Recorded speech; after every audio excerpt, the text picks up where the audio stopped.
is Alex Hill. On behalf of the forum, I'd like to thank you, all of you, for coming today. We have over 30 organizations.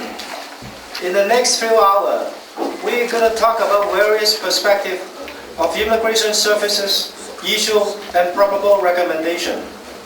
As you can see, the whole session will be videotaped and will be sent to the Ontario government and will also be published in the internet for general viewing. The forum, the venue, the facility has been brought to you by the town of Markham. And one fellow, a fine gentleman who has been instrumental in making things happen. May I call upon the Deputy Mayor of town of Markham, Mr. Jackie, to say a few words.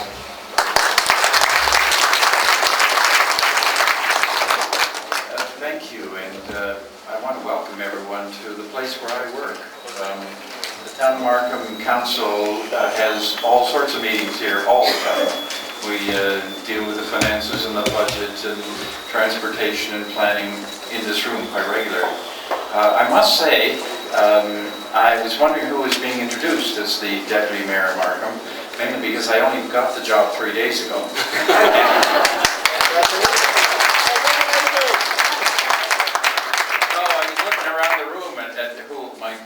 Going to start to talk. Immigration, and Alan, you came to me and talked to me, I guess, 2 or 3 months ago about this potential forum, and we're very proud to welcome you here. Markham is well over 50% not born in Canada. We have about 30% of the residents of Markham are Chinese descent.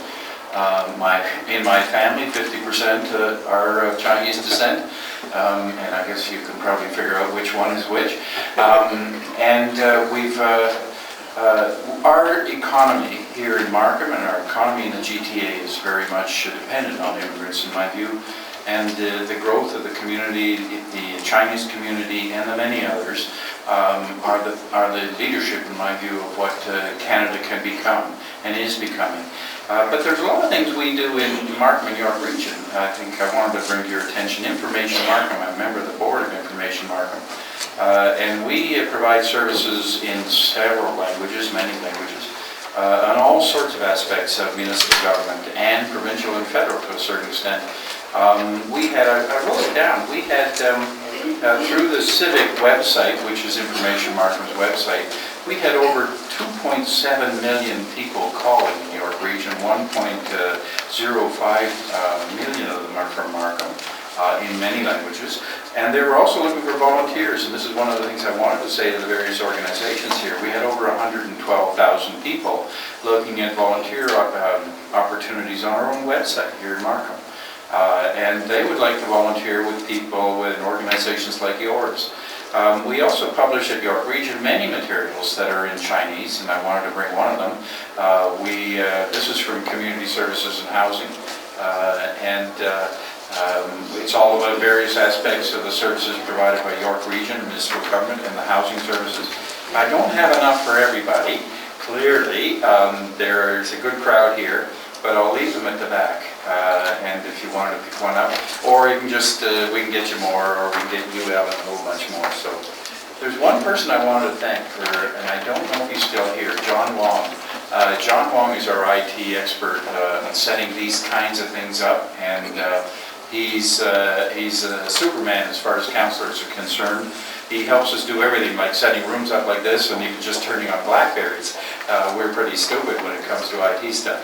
And I think he's here, or is he gone now? Yeah. Oh, he may have gone. Oh, he's gone. Well, he helped us do this, and that's the reason why I think it'll work very well. So, welcome to Markham. I can't stay all afternoon. I will be here for a while. And the person I came to hear first of all is a man I'm very proud of. I don't know when you're going to introduce him, but our MPP, Michael Chan. He's one of the great, he's one of the great MPPs, and has done a wonderful job for us here at Markham. We're well aware that he's going to do more for this town and for your community. So welcome. I'm looking forward to the session today. Thank you very much.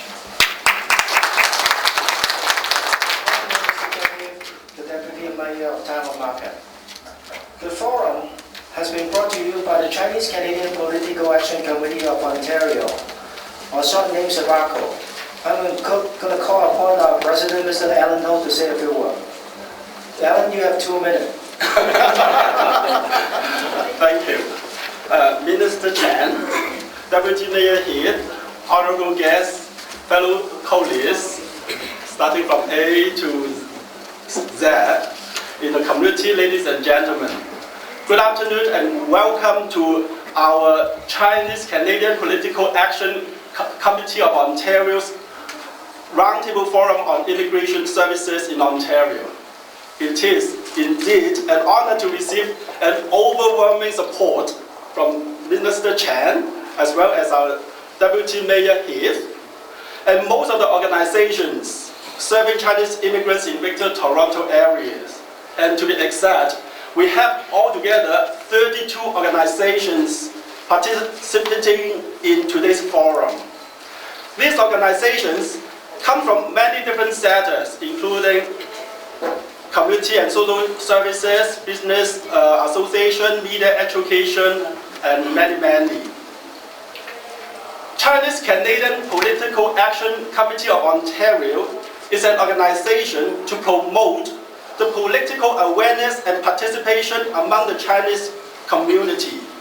And by organizing this forum, we hope that the Chinese community concern can be channeled to Queen's Park, to Parliament Hill, as well as various town centers by our political leaders.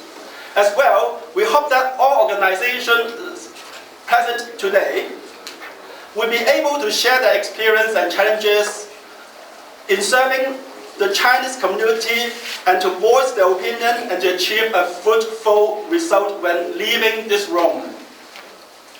Before we start, I would like to thank my team of volunteers, they are all sitting there, by spending great effort and time to make this roundtable forum possible, especially Mr. Peter Chan, Mr. Alex Siu, our MC, and also Ms. Manon Wong, for their dedication to promote the well-being and betterment of new immigrants. Without any delay, I would like to invite Minister Chan to say hello to us. Minister Chan, please. Thank you.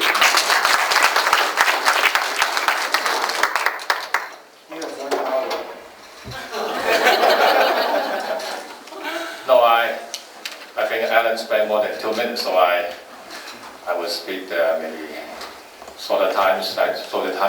But anyway, I will be delivering a speech later on today. First, I want to congratulate the town of Markham. We have new deputy mayor. And I'm one of your constituents, so be kind to me.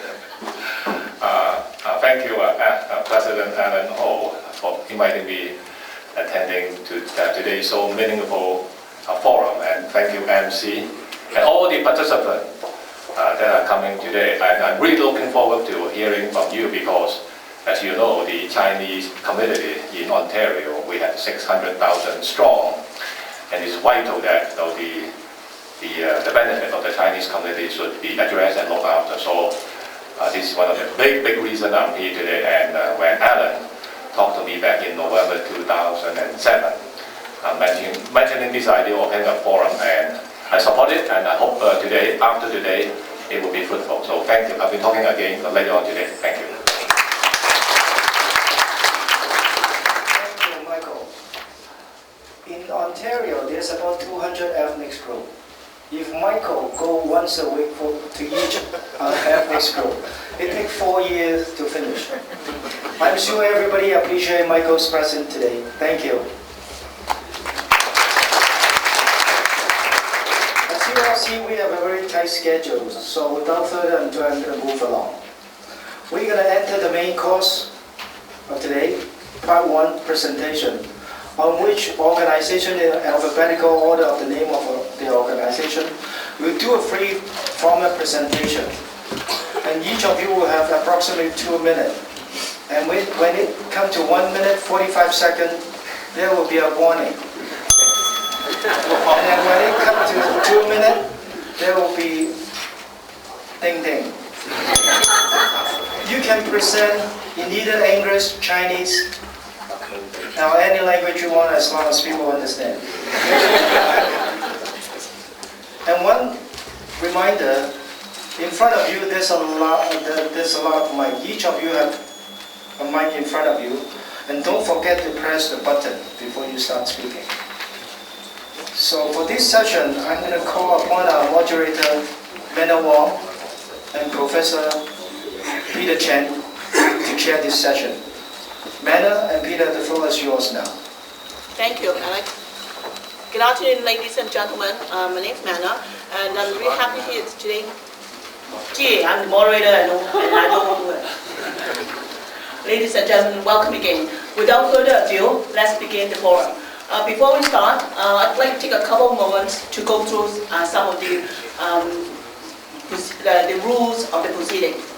As you are aware, we have on everyone's seat a package of today's forum. In the package, you'll find a list of organizations that are participating today. You will have the agenda, and you will also have a whole package of introduction to the agencies. So within that 2-minute time frame that you have for presentation, I don't think that we have the luxury of doing the introduction of the agency. So please take good use of the time. We would like to have one representative from each agency to make the presentation. But if you wish, you may want to share the 2-minute time frame between the members of the agency. And again, since we are here today to express our concerns and in addition, provide recommendations and possible solutions to the concerns, please, I would trust that you will provide with in-depth analysis of the issues. And as well as the possible solutions to the concerns. And in order for us to be able to quantitatively reflect your concerns in our report, please don't hesitate to so-called repeat the concerns that other people have expressed already. So in that way, we'll be able to tally the number of occurrence in that particular concern. Okay, so without again, why don't we start the forum right now? And the first presenter, the first agency will be Ms. Jen Yang from Access.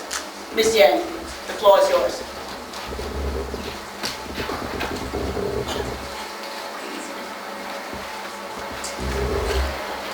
Hello, everybody.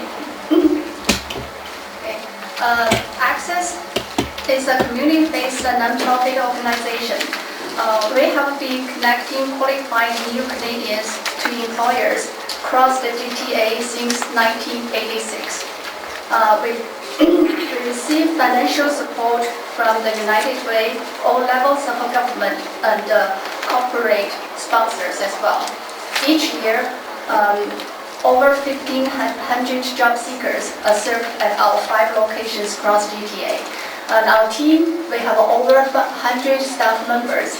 Services provided in 34 languages, including Mandarin and Cantonese. We have 20 full-time job developers to connect job seekers with employers. Next is our mission. Okay. Access assist the job seekers from diverse backgrounds facing barriers to employment to integrate into the Canadian job market. We achieve this by providing employment services, link employers to skills people, and building strong networks in collaboration with the community partners. Our services, we have a Job Connect program, that is a major one. We have a START program, that is a 10 weeks program for women to improve their employment skills and computer skills. We have a Talk English Cafe, that is an opportunity for people to practice their English in the workplace. Next one, we have a job search workshop. We have a new Canadian workshop, but I want to mention here, please press the button. We have a 3 bridging program. That is a pilot program. We have one is in engineering, another one in accounting, another one in tourist services. Okay. Thank you, Xian. Okay. That's it. Thank you.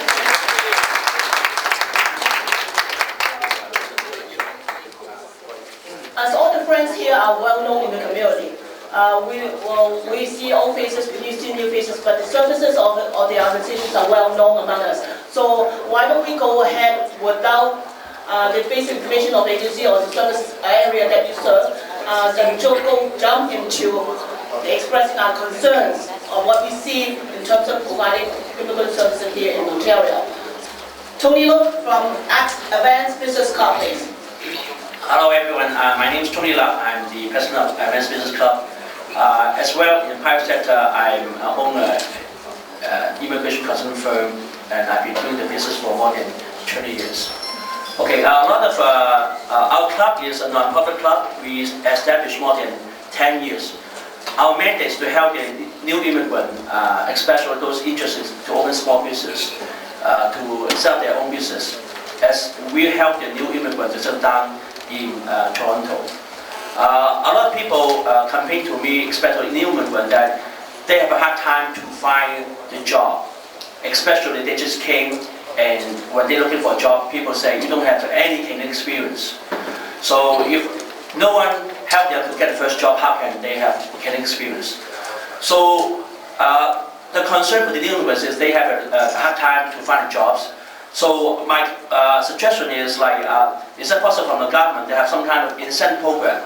Because I remember day back about many years ago, I think the government have a program that to subsidize the employer. If you hire a new immigrant, if for instance the wage is 10 hours, the government may pay $2 to $3, and then in that sense, that encourages the new employer or the employer to help the new immigrant to give them a job. So this by first commission. Is there any incentive from the government to help the employer to hire a new immigrant? The second is about the language, because people complain to me that the language now the government offers good, but sometimes too long. It's not practical. So I wonder maybe is there any practical English course job oriented? For instance, they find a job in a restaurant. Just have a short course. You use the terms in the restaurant. For instance, you work in McDonald's, you know how the buns call, things like that. So you're working in a sewing machine operator, you know the terms of sewing machine. So instead of having a long course, have a practical and usable course, short time for help them find job. Thank you. That sounds like a broken record. I would like to invite everyone again to jump right into the issues, please. The third representative would be Joe Song from Asian Interactive Youth Association. Mr. Song. Hello everyone, my name is Joe Song and I'm the Chief Secretary of Asian Interactive Youth Association. Just a brief description of AYA. Basically it's a high school and university run organization, and we've been inactive since 2003.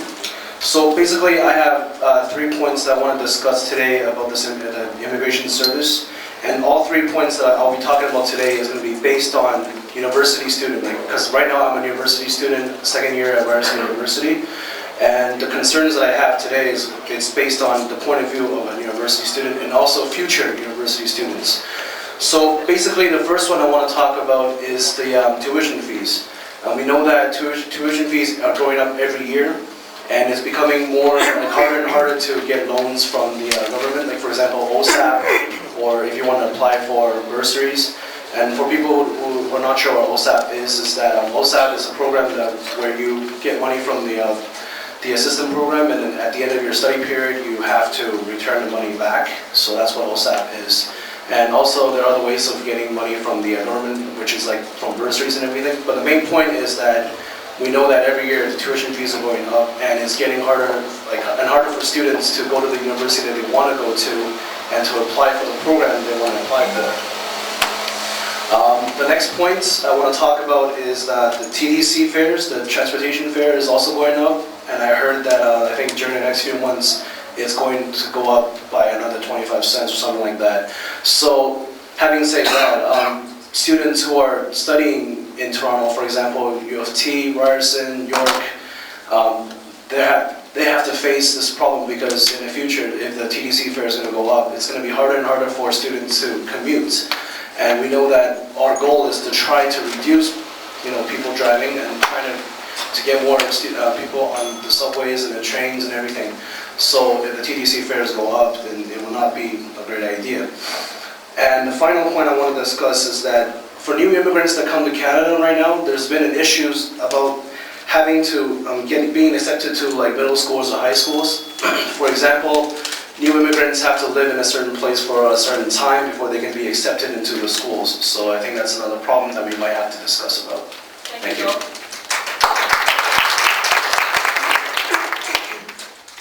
We will have Ms. Joanna Low from Association of Chinese Canadian Entrepreneurs. Ms. Low. Unfortunately, she couldn't make it today, so we're moving along. We're moving on, and we'd like to invite Mr. James Lee, Canada Shanghai Business Association, please. My name? Hello, my name is James Lee from Shanghai, Canada Shanghai Business Association. Can I use, because my English is not good enough, can I use Mandarin? Okay. Anytime. Okay, thank you. 我是上海加拿大上海商会的。我们商会呢，主要是推动，其中一个功能就是推动那个加中贸易方面的做这个事项。然后呢，我想关心的有2个议题呢，我想在这里有机会让我说一下。第一呢，就是在长三角地区，上海长三角地区呢，集中了江苏和浙江地区呢，集中了中国的一些很著名的企业家。这些企业家呢，经过中国30年的改革开放以后，这些企业呢，从小到大已经壮大起来。然后这些企业家呢，也是最具有国际眼光的企业，他们就很想关心加拿大市场，想进入这个企业发展一定要走向国际，他们想进入加拿大市场。在这方面呢，上海商会呢做了很多工作，但是呢，希望就是想知道在政府在哪些方面能给我们提供点资源，让我们把这件事情做得更好。第二呢，这些企业家呢，他们不但有一个好的企业，但是呢，他们本身自己也想有移民计划，他们当然是成功的企业家，他们有很多的财富，他们想移民过来，在这方面呢，想看看如果他们选择其他国家的话呢，就会把这些资源流失了，所以呢，就希望能够在安省政府方面看看也是有什么计划和资源可以提供促进这些移民的来到加拿大的成功。好，谢谢。The floor goes to Helen Well of Care for Seniors and Community Services Association. Thank you. Care First basically is an ethno-specific service organization serving Chinese communities, especially the seniors, for 31 years. And there are 3 major issues I would like to raise this afternoon. Number 1 is that in year 2003, University of Toronto made a study talking about the health status of Chinese seniors immigrants to Canada. One thing, the scenario reflects that health-wise, the immigrant seniors, health-wise, they are of poorer health than the cohorts of the older population seniors. And unfortunately, the use of community support services, actually there is a serious issue of underutilization, and the reasons why is because there is a lack of culturally and language relevant services for them. For instance, like there's a big difficulty for seniors accessing primary health care because there's a lack of family physicians. And also CAFRS provide a elder abuse hotline, and recently we have received phone calls from immigrant seniors. Basically they are, say like, having serious issues of victims of elder abuse. And why? Because there's a lack of support for the family members. As a result, they're poorly looked after at home. So one of the major solutions we would like to raise is the government really have to look into the way how they fund agency.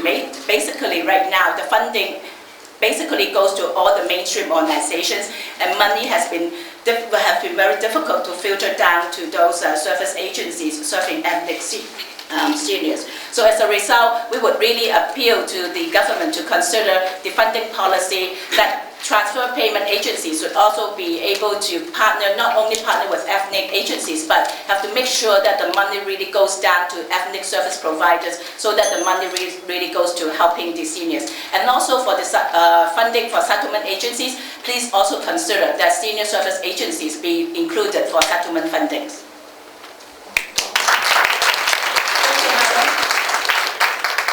I believe Professor M.Y. Chen will be the next presenter. Yes. Thank you, Madam. Professor Chen, please. Thank you. Please refer to our PowerPoint. Please refer to our PowerPoint presentation in these 2 minutes presentations. The CCM Toronto Centre is the 4th community centres under the umbrella of CCM Canada. Our centre in Toronto was opened 6 months ago, offering a wide range of community services. Within the 9,000 square feet of space, there's an excellent lounge, a book room, and auditoriums of different sizes. The service of CCM Centre are planned and developed by a team of experienced social service professionals. In our first 6 months of operations, we provide the 211 events and classes for our communities, and we had 4,989 service users and 1,129 volunteers. We have 2 messages today for the government. We believe that the social services model in Canada right now is a model that we specialize in different areas. So different organizations provide social service in different specialized areas. But the problem is that in this way, the social service would be fragmented and discoordinated in many cases. So we believe that the government needs a holistic strategies for social service, especially for new immigrants, so that different kinds of social service can be coordinated and connected. Our second message today is that it is very important for the government to provide strategies for caregivers. For example, in family, the women, the mothers, are caregivers in the family units. If we can help them, then they can help the family members in the new immigrant families. We have 2 major messages today for the government to consider. Thank you so much. We will invite Mr. Daniel Moy of the Center for Information and Community Services to speak to us. Thank you very much. On behalf of CICS, we'd like to bring the attention to the following few points. First of all, we have agreed very much on that we have to deliver services in a more holistic approach. We have to take care of not only for the people who are looking for jobs, we have to take care of the people who are living in the family, the seniors, the caregivers. We also have to bring the attention of the needs of the young people. Well, young immigrants, they have their own challenges, a lot of challenges from their side. So the government and all the service providers should not ignore the need of the youth immigrant. We also want to bring the attention of everyone to the possibility of exploring new ways in delivering services. We have very effective way in delivering settlement services nowadays, but with the development of technologies and the disbursement and new immigrants coming into Canada, we need to explore new ways. Using internet services to providing services on a web-based purpose is one of the future.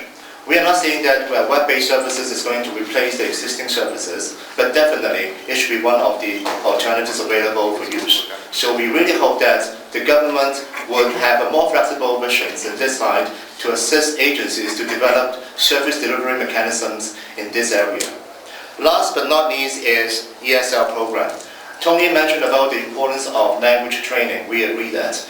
But more importantly is we know that there will be a lot of resources devoted on the ESL training in the next few years. What I want the government to alert to is, other than the school board and colleges, there are a lot of social service agencies and community service agencies who are able and capable to deliver those ESL classes. So when the government make determinations or decisions on how to allocate resources on the ESL area, don't forget the possible contribution that can be made by local services agency. They have the capabilities and they have the experiences, and they can work together with the government and the school board and the colleges to deliver very effective ESL program to our new immigrants. Thank you very much.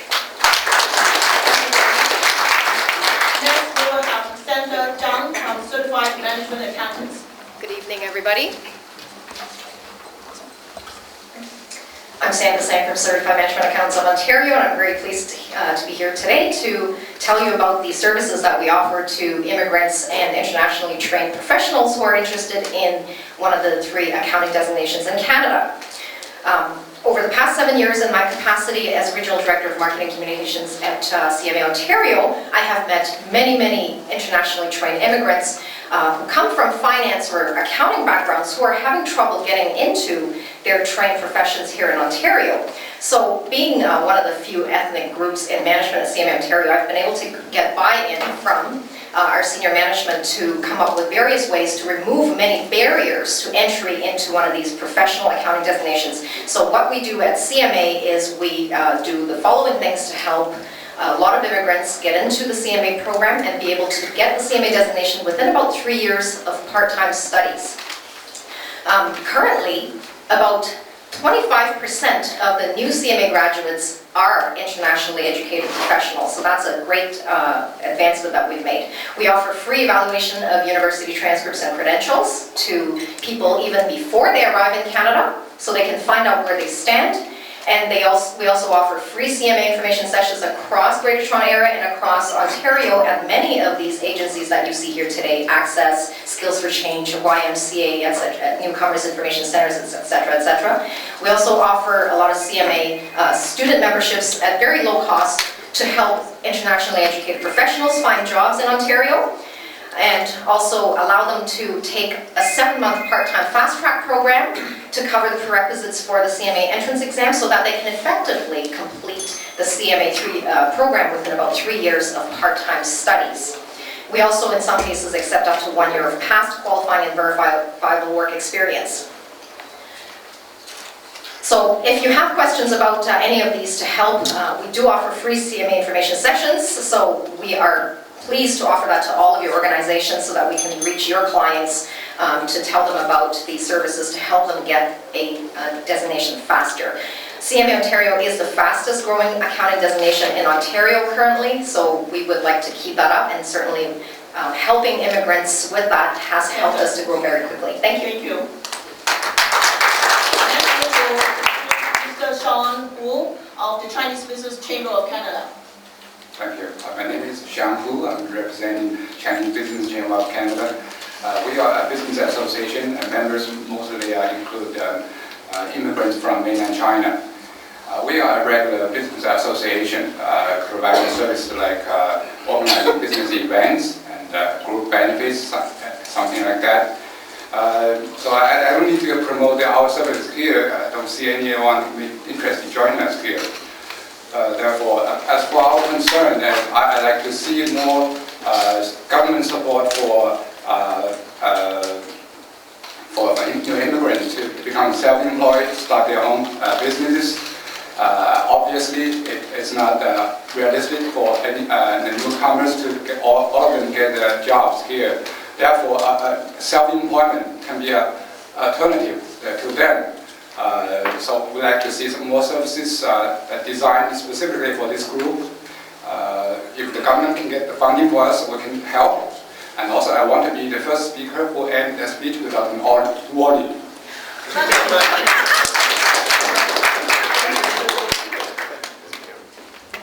With us today, we'll have Karen Sun from the Chinese Canadian National Council. Karen, please. Hi, I'm with the Toronto chapter of the Chinese Canadian National Council. We're an organization that promotes equity, social justice, inclusive civic participation, and the respect for diversity. With respect to immigration issues, we did a recent study with some researchers at the University of Toronto, and I'll give a copy of this to the Minister at the end of the session today. Some of the recommendations from the study include the need for more accurate information about the Canadian labor market to be available to immigrants prior to their immigration to Canada. Obviously there's a need for ESL, but in particular there's a need to access enhanced English language training so that people with professional skills can more easily re-enter a professional field. There's a need to facilitate the accreditation of foreign-trained professionals and improve their access to professional jobs. And lastly, there needs to be better supports, income supports and other supports for families, particularly in the form of childcare and access to transportation, such as public transportation.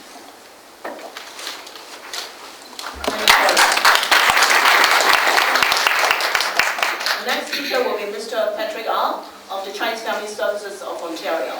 Yes, my name is Patrick. I'm coming from Chinese Family Services. Our agency is mainly to provide individual marital and family counseling to the community. I think all of them are aware of like in the past few years, there are quite a lot, at least 25 family charities. And 25 is all these charities is widely published in the media. And then the government said, okay, we are going to take care of this to have the newcomers. But let me tell you, it's not the Chinese issue. It's all the Ontario issue that when we approached the Ministry of Citizenship, they said, sorry, counseling is not a word in our dictionary. We only provide settlement services. And then when the tragedy happened again, suicide, homicide, and everything is happening again, and then all the community donation to have this family, and actually quite a lot of cases can be proactively can be prevented for these family tragedies happen. And just because the services, the community has no such services. It's not funded by the Ministry of Citizenship, and even though citizenship saying that we only provide settlement, settlement doesn't include counseling. Counseling is never a word in our dictionary. So I would like the government to look seriously into this situation. It's not just in the Chinese community. It happens in all the community, ethnic community. It's the same. I hope that the government should include counseling in the settlement services. I think this will help the community, not just the Chinese community, every community in Ontario for the newcomers. Thank you.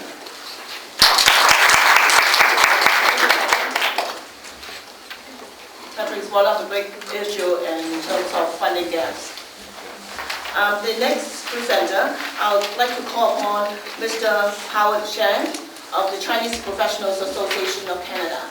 Good afternoon. Based on a recent MCI Ministry of Citizenship and Immigration survey conducted by CPAC, which is our organization back in 2007, the obstacles which new immigrants face are directly related with communication skills, job search technique, and cultural differences. While mainland Chinese are the largest immigrant group in Ontario, a large number of service providers reported that the mainland Chinese immigrants account for only 10% of their clientele, which suggests this group of immigrants are underserved. Although the needs of the mainland Chinese do not differ fundamentally from those of other ethnic groups, the cultural and linguistic characteristics demand innovative approaches in outreach and service delivery. There is an overall lack of readiness to provide programs that are culturally and need relevant to the mainland Chinese newcomers with regard to staffing, program development, cross-sector and or inter-agency collaborations and partnership. Therefore, to alleviate these situations, we recommend, number one, community service providers to partner with Chinese immigrant organization groups to strengthen program outreach and delivery capability. Two, promote and support cross-sector community collaboration and partnership in the development of resources, tools, and educational materials. 3, to adjust funding directions to support program services that address the needs of priority in profession-specific language training, credential assessment, employment that commensurate to the training of immigrants, for instance, internship programs in public sectors or corporate sectors. 4, continue the effort to study best practices and successful models with a focus on their transferability. 5, no-nonsense collaborations between different levels of governments in the area of funding programs and services. Together, we can make a difference. Thank you. Mr. Zhou Jiang from the Chinese Professionals Association of Canada. The next presenter that we will have will be from the Federation of Chinese Canadians in Markham, Ms. Emily Ng. Good morning, or afternoon actually. My name is Emily Ng, the Director responsible for Special Project and Public Relations.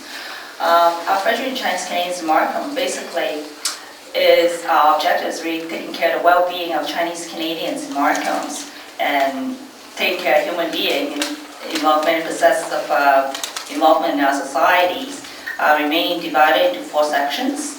The seniors, which we have a senior center together with Markham Cultural Center, taking about 6,000 square feet in second floor of Market Village, which is really the first sizable Chinese cultural center in Ontario, providing programs and different things. Senior Center create activities that make seniors happy, mahjong, traveling, parties. Like for instance, today between senior and culture, they have music on wheels, starting helping Alzheimer's Society to promote their organization activities, and then go on to different nursing homes performing for seniors. And our cultural centers runs activities for brush printing, Chinese brush printing from Lawrence, and we have Chinese Kung Fu organized by the Shilong Kung Fu Grandmaster Hua Chong Master, and different activities as well as helping new immigrants English and so forth. And sports and recreation clubs operate over 40 gyms in York regions, and different activities from Monday to Saturdays, and as well as the Chinese Chamber of Commerce have different things that help promote business. And when issues like signage that came into problems in 1995, we took up the fight, and the SARS that came in 2003, where we started the Taste of Asia Festival. Thank you. Thank you, Emily.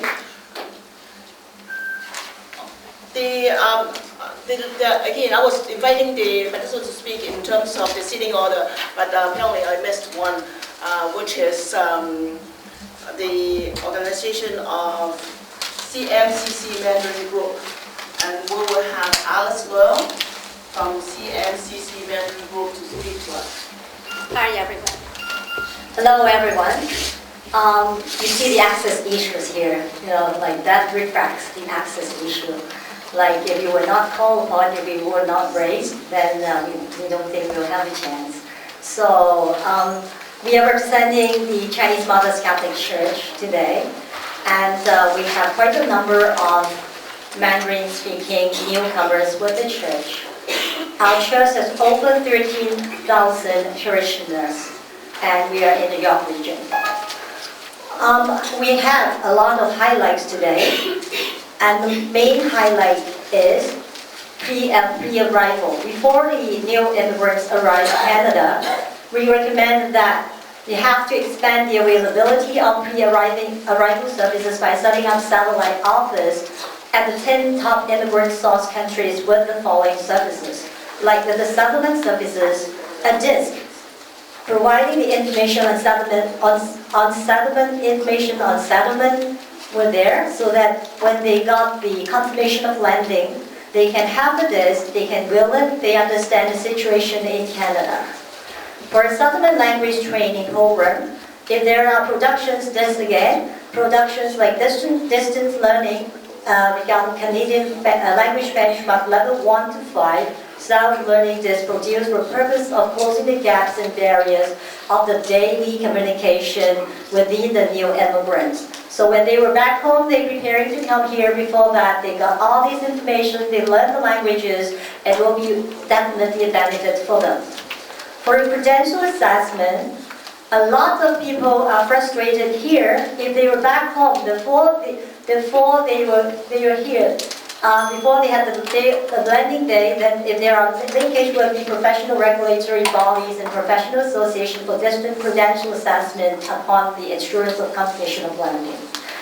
For the seniors, I would like to talk about that they had difficulties in attending the daily activities or the programs, so transportation help would definitely be an asset. We'll be giving the whole power to the after we completed this meeting. Thank you. Thank you, Alex. We said before, the focus of today is on you, the organizations who are going to express concerns and possible recommendations. So we will have the second session to address that further. Thank you. The next speaker will be Marlene Zhang from the Global Federation of Chinese Business Women. I'm Esther Chang. I'm speaking on behalf of her. I'm the secretary of the Global Federation of Chinese Business Women. I think I'm the only one that is speaking on behalf of the ladies. So I have two teenagers. So all my child's problem belong to my problem. So what I observe is a lot of the work-gifted lady came to Canada because of the childcare system is not good as they think. They can't leave the job or they can't leave their home doing their business, whatever, the professional. Second thing, as I myself used to be accountant, so I know the tax system is not encourage people to be as a working couple. So they don't have, the tax system is very discouraging. Right, the CMA, the director agreed. The third thing is, I think we need to have more people skilled for ladies to be in this association. Honestly, when I changed my career from the finance, from accountant to finance, I faced this difficulty. So I struggle a lot. Please help all those ladies to overcome this kind of software skill. I know a lot of associations like Boa. I used to be a volunteer there, but they never teach people skill. I'm sorry about that. So I used to be a volunteer there. So the people is so important. Okay. So the fourth thing, I think we need to support the teenagers in a way. I know that they do a lot of community work but right now all the people saying Chinese community from the mainland China is the main work right now, the new immigrant. So what I find in our youth association, Joe just mentioned about, they don't go to that kind of association. The reason is people there, they can't speak their language, the Chinese language, Mandarin. So this is a lot of problem. We hope we can be funded because we are the only association that supported the Mandarin Chinese teens, right? They really love the fashion show, the catwalk, all those things, they love it, but we don't have funding. Marlene, she was so warm heart. She always got support with her own money. So please help out that. Okay, thank you. Thank you, Esther.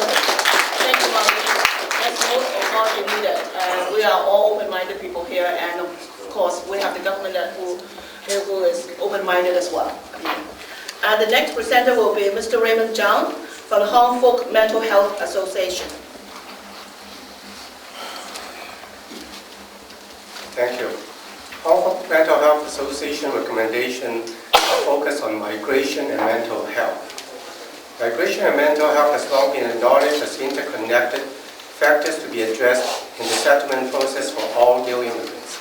Program planning on immigrant services should incorporate the holistic health approach as recommended by the World Health Organization. As such, funding from the Ministry of Citizenship and Immigration should be broader than information, language training, employment, to include health-related services. As the old saying goes, prevention is better than treatment. Mental health promotion and prevention programs are set as top priorities by the Federal Mental Health Commission, led by former Senator Michael Kirby and the recently formed Provincial Ministry of Health Promotion. I would encourage the MCI also to consider that funding should be given to health and mental health promotion. Thirdly, the provincial health transformation is developing the local health integration networks, highlighted the importance of participation by the local residents, including all newcomers. Coordination between the provincial ministry, MCI, and the 14 local health integration networks in planning process would facilitate higher participation from the new immigrant communities to assure their voices are heard. Lastly, over the last few years, there were quite a few suicide incidents in the new immigrant communities. The Mandarin-speaking community identified a Mandarin-speaking distress helpline as a high need. A group of volunteers has been working with the Distress Center of Toronto with the hope to develop such a service, but they are facing a lot of barriers. On behalf of the volunteer groups, Mr. Minister, I'd like to present a letter to you explaining their difficulties. Thank you. Thank you, Raymond. The next representative we have will be Daniel Yao, representative from Metro Toronto Chinese and Southeast Asian Legal Clinic. Daniel? 好啊，多謝晒啊！我係 Daniel Yao 啦嚇，咁我喺Legal Clinic 嗰度做嘢，咁嗰度主要就當然係做一啲嘅法律輔導嘅服務啦嚇。咁就即係我好支持我哋嘅同事咧，就提到話，即係我哋應該加強我哋嘅安居服務啊、語言嘅訓練啊，或者技術嘅培訓咁樣嚇。咁但係我覺得我哋都唔好忘記，我哋聽到好多故事咧，就話譬如話我哋好多嘅的士司機啊，我哋好多喺工廠嘅即係普通嘅員工啊，都有大學嘅學位，甚至乎博士學位嘅嚇。咁反映咗就話新移民好多時好多即係額外一啲嘅 barriers 令到佢哋係喺好好咁生活喺加拿大嘅社會啦嚇。咁其實背後啦，當然係一啲好結構性或者我哋講叫制度性嘅問題啦。咁其中一樣嘢，我覺得就係話加拿大即係出現嘅我哋叫種族歧視嘅問題啦。咁種族歧視嘅問題，我覺得我哋唔能夠話即係視而不見㗎嚇。咁如果我哋喺呢度唔做一啲嘢的話咧，咁我覺得就算我哋做10年、20年好啦，嗰個進步咧都會係有限㗎嚇。咁所以即係如果我哋要係就翻呢啲嘅我哋講結構性問題做功夫的話咧，我哋覺得喺我哋個法律制度上面應該係即係多啲功夫啦。尤其是就話即係以往嚟講，安省有一個叫做即係我哋講叫就業平等嘅法例啦 ，Employment Equity Act 啦，我嚟講下。咁同埋即係呢度嚟講點樣去即係制定到即係等新移民有一個公平嘅就業嘅機會啦。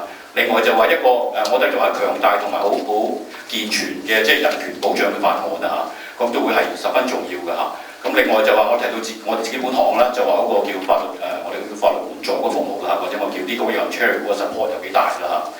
咁最近即係省政府啦，亦都喺翻嗰個即係我哋講叫外國培訓嘅專業人士啦嗰個嘅學歷成績嗰個制度啦。咁呢方面嗰個嘅我覺得嗰個法律或者制度啊嚇，咁應該即係省政府都做一個嘅我哋講叫即係一個領袖性角色啦嚇，就翻呢方面嗰個嘅障礙啊，或者嘅要點樣開創啊，我覺得嚇，希望可以做多啲功夫咧嚇。咁另外一樣關於我哋嘅選舉嘅制度咧，目前我哋嘅選舉咧好多時就話，即係如果你唔係公民咧，你係唔可以投票㗎嚇。咁呢樣嘢我覺得對好多即係新移民，但係佢未變為公民嚟講，我覺得係唔係咁公平嘅，因為佢個聲音咧喺個選舉制度上面完全反映唔到嚇。咁所以希望呢度都有個改革，咁就有個投票機會。Thank you. Thank you, Daniel. So all of the Mississauga Chinese Business Association. Victor? Hi. Okay, today we want to talk about a program, No Canadian Experience and Soft Skill Training, sponsored by MCI. I'm going to have my partner, George Carrier. My partner is also past chair of Mississauga Board of Trade. George, go. Thanks. From a business perspective, no Canadian experience really is a euphemism for you're not going to fit in with our organization. There's not going to be a good organizational cultural fit. And Victor and I put a proposal together to MCI for soft skills business training, and we were funded by the minister, and we thank him. But we found that we were right in looking at this problem from a soft skills standpoint, because half of our candidates are employed before they finish our program. But we're also finding from the Chinese community there's an additional difficulty that they face, and it's the language issue. And there's the soft skills, imbuing that, learning that, is taking a lot longer for Chinese Mandarin speakers, native speakers. They're falling behind other newcomer groups. For example, when English-speaking Nigerians or from Pakistan or from India are looking for jobs. We get them through soft skills training. We can present them to get jobs. Chinese candidates are a little bit weaker from that standpoint. So our recommendation to the minister is, again, a focus on those particular areas with a focus on the distinctiveness of the Chinese community so that they can be kept on an equal footing with other newcomer groups that we're finding employment for. Thank you.